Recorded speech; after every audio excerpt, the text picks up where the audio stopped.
voltando então, hoje com o programa Conversa de Peso, meu amigo Renan Mubarak, que no primeiro bloco falou um pouquinho da sua vida pessoal, da experiência como árbitro de futebol, também atuando no jornalismo, sendo comentarista do Premier aí, e claro, já começando a falar um pouquinho também desse momento atual, já dá para se dizer mesmo que tenha começado lá em 2010 como gerente de futebol. Justamente, Renan, falar um pouquinho agora desse momento novo na tua vida, né, esses últimos 7 anos, como gerente de futebol, que começou justamente no clube da nossa cidade, no Clube Esportivo Aimoré, num momento que era para ter sido glorioso, mas que deu um problema já de cara. Um momento de muita dificuldade, e eu acho que assim, se o trabalho não tivesse sido bem feito, não teria sido contratado mesmo com o insucesso que nós tivemos. Sem dúvida. Naquele momento. Mas eu entendo hoje, analisando friamente, que era necessário.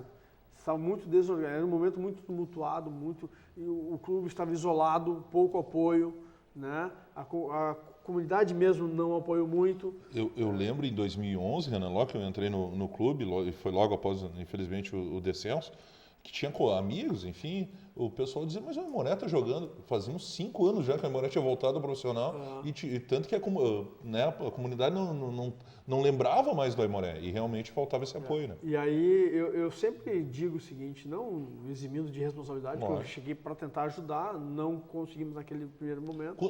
Quando tu chegaste, o grupo já estava formado, né? Estava tudo pronto, estava todo contratado pelo gerente anterior, né? Já estava todo montado. Não pude fazer mais nada, a não se dar o suporte do dia a dia, né? Fazer o trabalho. Fazer o trabalho de bastidores que cabe a um gerente de futebol efetuar. Mas o meu trabalho autoral no Aimoré começou no segundo semestre. Esse foi o trabalho autoral meu. Né? Na montagem daquela equipe da Copinha. Daquela equipe. Com a contratação de um grande assessor de imprensa. Começou ali. E aí vieram grandes nomes a acreditar. Né? Veio o Márcio Nunes, que hoje está no São Paulo, né? Que é um cara que... Sensacional, um homem de minha confiança total, assim, tanto como na época de jogador, como treinador também, vai chegar em alto nível. O Márcio Nunes, veio o Ale Menezes, veio o Bill, Anderson Sefrin, né? Thiago Correia, que esse ano estava de novo no Aimoré. Gustavinho, Ismael, olha o grupo que nós conseguimos montar. Né? O Rangel, né? O Rangel hoje está seguindo outra carreira. O Rangel hoje é enfermeiro, né? Enfermeiro padrão, digamos assim. Mas era muito bom volante. Muito bom volante. Então nós montamos um grupo muito bom para a disputa daquela competição e ali chamou atenção. Ali nós tínhamos que ter um resultado de campo bom para acalentar um pouco a torcida que estava machucada pelo descenso. Então aquele trabalho do segundo semestre foi muito importante para a conquista da segunda divisão do ano seguinte. Né? Começou-se ali o resgate da história, da tradição, da autoestima do torcedor que estava machucado. Então começou ali, e aí meia competição eu fui contratado pelo Rio Grandense de Santa Maria, né, que tinham acompanhado os nossos trabalhos, mesmo do primeiro semestre com resultado negativo, mas eles acompanharam o trabalho porque eles conversam, claro, né? Sem dúvida. Pegaram informação com o jogador, com outro jogador, com um membro aqui, com outro que está ali, e eu fui para Santa Maria, onde eu assumi o Rio Grandense, né? E eu cheguei lá, o Rio Grandense, era outra realidade, outra cidade, né? E também um clube com pouca estrutura como o Aimoré. Muito pouca estrutura, muito menos estrutura que o próprio Aimoré, né? Mas um clube muito querido na cidade, né? Um clube centenário, um clube histórico também, né? Um clube dos antigos ferroviários que fundaram a cidade, né? Em 2012 nós fizemos um trabalho de organização de todo o departamento de futebol. Eu trabalhei com o Thiago Nunes, que tinha sido técnico do Sapucaense aqui, Thiago Nunes, né, um jovem que fez esse ano um excelente gauchão também, está no Atlético Paranaense hoje, de muito potencial, de muito preparo, vai chegar em alto nível também, já está chegando em alto nível, né? E fizemos um trabalho muito bom em 2012, onde eu montei um grupo bastante competitivo, com uma folha muito baixa, mas apostando muito no trabalho que os jogadores teriam, na credibilidade que eu acabei conquistando, de o combinado ser cumprido, de dar toda a atenção, de tentar dar as melhores condições possíveis para que eles possam desenvolver o seu trabalho. E isso eu lembro, Renan, e talvez o grande público nem saiba, né? Mas eu lembro de tu literalmente brigando entre aspas, né? Brigando com palavras, mas defendendo a questão do pagamento, do pessoal receber, de não ter essa, de deixar para depois. E eu lembro dessa luta que tu tinha dentro do Aimoré e deu sequência nos outros clubes. Existem alguns ditos que são coisa... jogador só vai bem se tiver com salário atrasado. Isso é uma bobagem. Meu Deus. Uma bobagem que existe. Todo profissional, seja ele jogador ou qualquer de outra área, claro, tem que ter o seu direito básico, que é a remuneração, cumprido. E se tem condições, no final do mês tem conta para pagar. Se tem condições, tem que pagar. Não pode ficar segurando, porque achando que não, eles vão render mais, tem que tirar os caras da zona de conforto. Não, porque o cara tem família, tem filho, tem mulher, tem que botar alimentação em casa, tem que pagar a conta de luz. Na verdade, acaba trazendo um problema a mais. Claro, então eu sempre bati nessa questão. Eu sempre acreditei, e até hoje tenho esse mesmo pensamento. No nível que nós nos encontramos, 3 coisas básicas são importantes para a motivação de um atleta profissional e, por consequência, de um grupo. Morar bem, morar dignamente, né, ter dignidade na sua... Não é em qualquer lugar que tu vai botar um atleta e sua família. Tem que dar uma boa moradia. A boa moradia não é numa mansão, mas é numa casa que tenha condições de uma estrutura mínima necessária. Alimentar bem. A alimentação do clube é vital, tem que ser bem. Porque a gente possa ter um controle sobre aquilo que eles estão comendo. Senão, se tu deixar liberado, o cara vai comer X, vai comer biscoito, vai comer bolacha, e aí vai tudo por água abaixo o trabalho que tu está fazendo de suplementação, de condicionamento físico, etc. E tal. E o receber em dia. Se não é muito, pelo menos é em dia. O combinado não sai caro. Então, são esses 3 pilares de morar bem, alimentar-se bem e receber em dia, é o suficiente para, nesse nível, a gente conseguir a mobilização e a motivação mínima necessária para que a gente conquiste os nossos objetivos. Aí, 2013, no Rio Grandense também, já um ano de experiência na cidade, conhecendo a cidade, conhecendo o potencial, nós formamos, eu levei o Círio Quadros para lá. O Círio Quadros. O mesmo técnico. O mesmo que rebaixou aqui. Mas é a confiança no trabalho, né? É a convicção no trabalho, de acompanhar o trabalho, ver o trabalho dele, ver a liderança que ele tem. Um grande treinador, uma grande pessoa. Só tem exemplos positivos para passar. Não poderia ter aquela imagem que ele teve arranhada como do rebaixamento do Aimoré. Levei o Círio Quadros para lá e nós fizemos uma estupenda campanha. Sim, o Rio Grandense foi líder de toda a primeira primeira fase. Ganhou 7 partidas consecutivas. 7 partidas. Se fosse por pontos corridos, o Rio Grandense tinha subido com 3 rodadas de antecedência. antecedência. Toda a campanha aí, nós fizemos uma excelente campanha, numa estrutura muito reduzida que nós tínhamos, mas alimentando bem, morando bem, nós construímos, eu consegui a atenção do diretor de obras na época, que depois foi ser o presidente de 2013, construiu novos alojamentos de qualidade, alojamentos bons.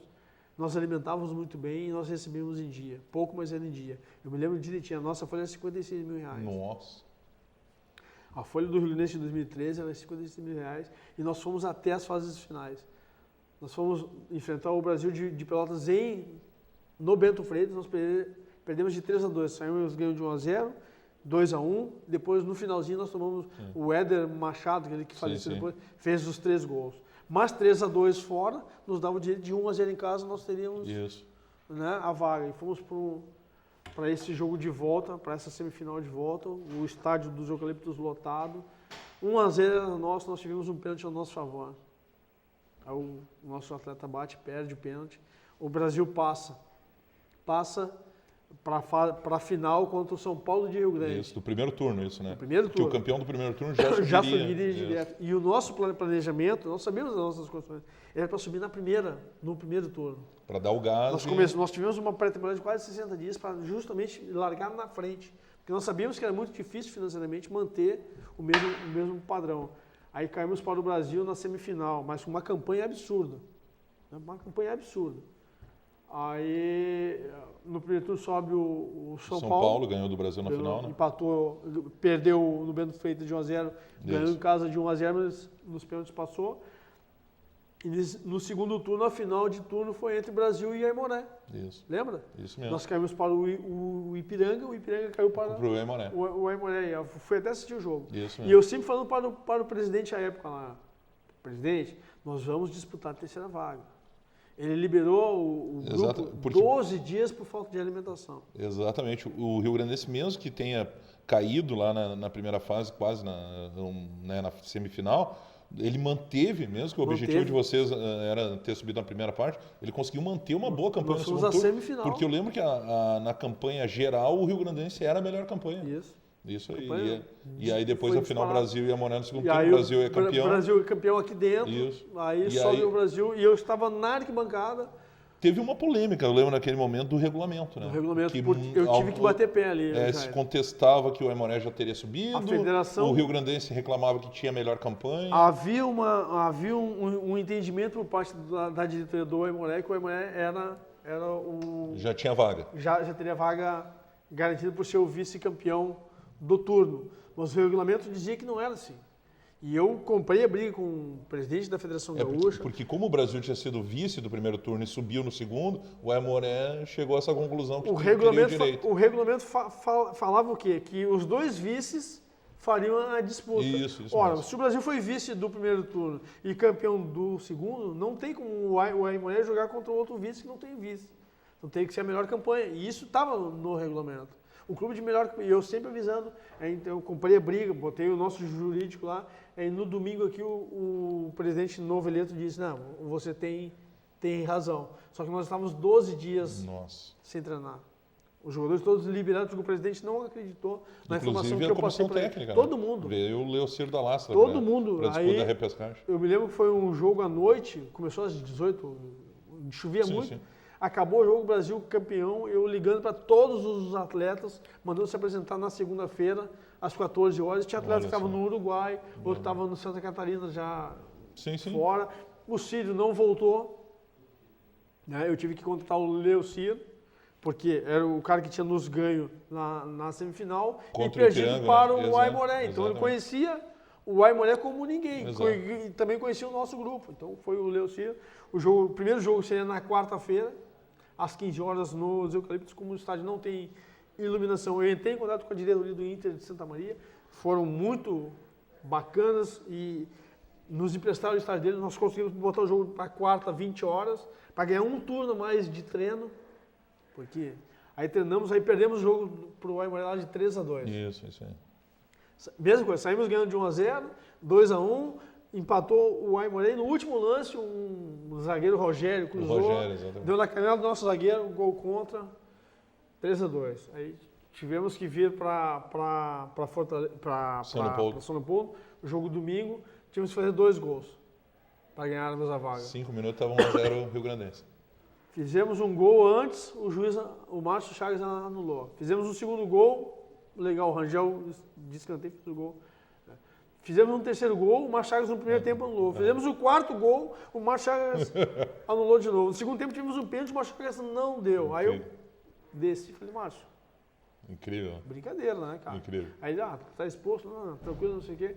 Aí, nos 43, o Luanderson fez o gol. Isso. Lembra? 1-1, que é onde tranquilizou a torcida Isso do Aimoré e decretou a subida do Aimoré. Mas foi um trabalho muito bem feito, né, Renan? E o que me chateou naquela época foi que a diretoria do Aimoré, em peso, Felipe Becker, André Chu e outros que foram no vestiário do Rio Grande reconhecer a apresentação que nós tivemos.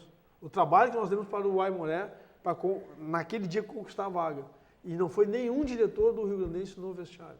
Isso me chateou demais. Nossa. E aí eu peguei o microfone naquele momento, me despedi do Rio Grandense e fui para o Ipiranga. Lembra disso? Exatamente. Aí montei o grupo do Ipiranga, que foi campeão da segunda divisão, trouxemos o Ipiranga de volta para a primeira divisão. Então, aí do Ipiranga fui para o Sapucaense, passei um tempo aqui com eles, que o Chico pediu... O Chico Cristianetti. O Chico Cristianetti pediu uma ajuda na segunda divisão. Nós perdemos a vaga para o Marau, mas ficamos ali entre os 4. Aí do Ipiranga eu fui do Sapucaense fui para o Guarani de Venâncio. Fomos vice-campeões da Copinha, da Copa Fernandão, aquela. Perdemos para o Lajadense de novo, 2 lances envolvendo a arbitragem, lances complicados, mas enfim, fomos vice-campeões. Aí do Guarani de Venâncio eu fui para o São Paulo, onde fiquei 3 temporadas, lá 3 primeiras divisões. Um grande trabalho, né, Renan? Porque ascendeu o São Paulo à Série D do Brasileiro, que eu acho que nem lembro quando é que tinha sido 34 anos ficou afastado. Pois é, que o Brasil o São Paulo não participava de competições nacionais.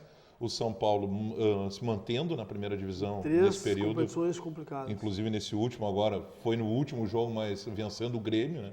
lá no Alto da Puz, ou seja, um trabalho que eu acho que te referenda aí como um dos grandes gerentes de futebol do Rio Grande do Sul. Sim, te falo sim, Jairo. O São Paulo foi um trabalho importante porque devido às condições que nós tivemos lá, nós tivemos muitas dificuldades estruturais, financeiras, no primeiro ano principalmente, né? Muita dificuldade.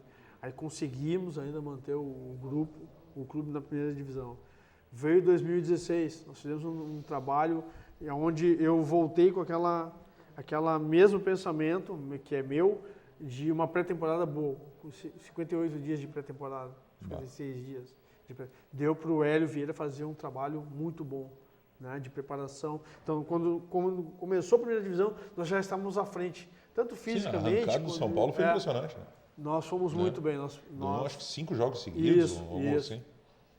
E aí, depois os outros clubes nivelaram a coisa, aí vem o poderio financeiro e econômico dos outros clubes. Mas até lá, nós fizemos... Mas foi a campanha que garantiu o São Paulo à Série D. Volta à Série D, que naquele ano dava 2 anos consecutivos, por um ajuste de calendário. O São Paulo jogou 2016, a Série D, e agora está jogando de novo a Série D de 2017. E esse ano, nós fizemos a mesma coisa. O planejamento foi feito, e houve planejamento. Houve planejamento. Com menor folha, houve planejamento até a Série D.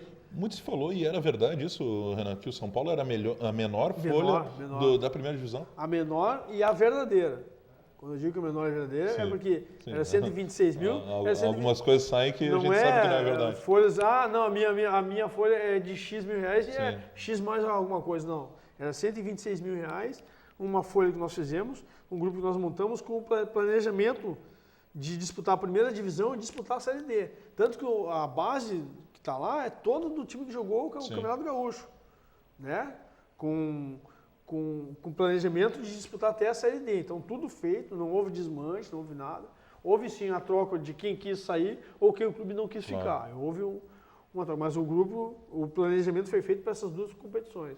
E te digo mais, o São Paulo não teve uma sorte melhor nessa primeira divisão desse ano por conta de jogos assim como o Juventude em casa.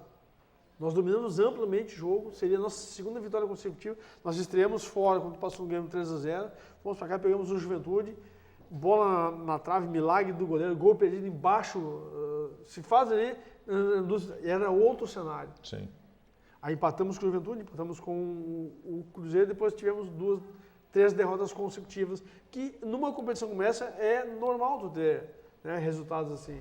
E contra o Inter também, se aquele pontinho, se nós tivéssemos feito aquele ponto com o Inter, que o Danilo fez milagres, incrível, nós teríamos né? classificado. Nós teríamos classificado e o Inter não. Vendo hoje como é que ficou, né? Aí foi para a última rodada, nós ganhamos do Grêmio lá e acabamos mantendo o clube como São Paulo numa primeira divisão muito importante para a cidade do Rio Grande, para a torcida, mas a dificuldade financeira é muito grande. É muito grande para tu manter um clube daquele tamanho, com aquela... No extremo do estado, com aquela a cobrança que tem por parte da torcida, por parte da imprensa, por parte de todo mundo, sem os recursos, tu ir por uma guerra onde o teu adversário está de fuzil, tu está de estilingue. É injusto, né? Então, por isso que eu acredito um trabalho assim, de êxito, 3 anos, e eu saí porque eu quis sair, porque eu resolvi dar um tempo realmente, estava muito desgastado, muito longe da minha família, tinha que vir para casa. Aí vim para casa, passei um mês em casa, me chamaram para ir ao Pelotas fazer um trabalho de observação, né? Fui lá fazer um trabalho de observação para uma consultoria para ver o que poderia ser melhorado. Não pude contratar nenhum atleta, apenas dei sequência. Assim, a competição inclusive estava em andamento. Já estava no final, né? E agora estão trocando a sua administração. Tu continua vinculado ao Pelotas ou não, nesse momento Jário, não? Eu particularmente não, porque eu vim embora, entreguei o apartamento e vim embora. Então eu aguardando a decisão de agora, até ontem tiveram reunião lá para a sequência da chapa que até então estava. O vice passa a responder pela presidência até outubro. Então acho que dentro dos próximos dias a gente deve ter uma conversa em torno disso. E internamente no Pelotas, você sentiu algo assim? Porque o Brasil hoje está num patamar muito diferente do Pelotas. Isso. E a rivalidade é muito forte. Muito grande. Você sente algo que tem essa cobrança interna do Pelotas? Tem cobrança por parte da torcida, porque a torcida do Pelotas tem aquela estrutura, o estádio é maravilhoso. Sim, uma das melhores estruturas, se não a melhor estrutura do interior do estado. Tem um centro de treinamento, o clube tem um centro de treinamento, o clube tem a sua estrutura toda funcional. Mas os resultados de campo não têm atendido para trazer o clube, no mínimo, de volta à primeira divisão. Claro. Eu acho que o Pelotas tem toda a estrutura para estar numa série nacional. Se há um clube do interior do estado que tem estrutura, tem torcida, tem uma cidade como o Pelotas, que tem aeroporto, tem uma rede hoteleira muito boa, para estar numa série nacional, é o Pelotas. Para isso tem que se fazer um trabalho que tenha um começo, meio e fim, né? Que tenha que ter um norte, que tenha que ter uma convicção nesse trabalho, desde uma formação de comissão técnica, formação de plantel. O jogador que vai para o Pelotas tem que saber a importância que é o Pelotas, a importância que é trazer esse clube de volta, no mínimo, à primeira divisão. Tem que entender que ele está ali para servir ao Pelotas e não o Pelotas, não ele se servir do Pelotas. Do Pelotas. Então, acho que fazendo essas correções de rumo, o Pelotas logo vai estar de volta à primeira divisão, que é o seu lugar. Por merecimento, por tradição, por história, o Pelotas tem que estar inserido na primeira divisão. Para encerrar da minha parte, Renan, que já estouramos tudo, a Bruna, nossa produtora, está apavorada ali do outro lado. A torcida do Aimoré pode contar que o Renan volta ainda a trabalhar no Clube Esportivo Aimoré?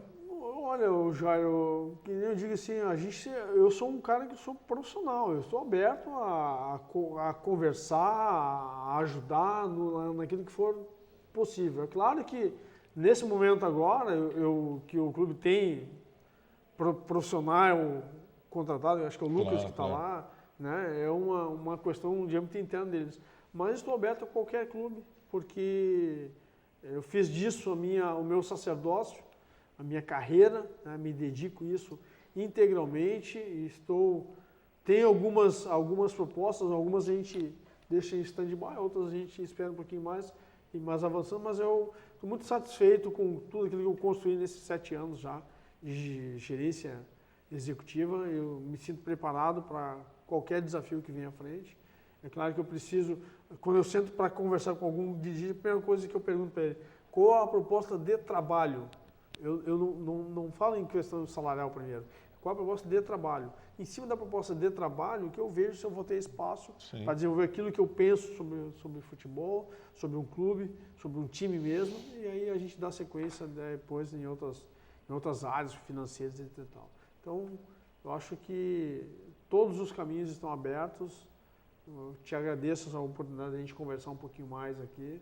Te desejo sucesso continuado. Sabes que tu é um cara que tem minha admiração e o meu respeito eternamente. Muito obrigado por tudo e vamos ver o que Deus nos reserva logo ali na frente. Tá certo. Renan, obrigado pela participação no Conversa de Peso de hoje. Muito obrigado. E quando precisar, conta com o teu amigo gordinho aqui. Muito obrigado, Miguel. Valeu.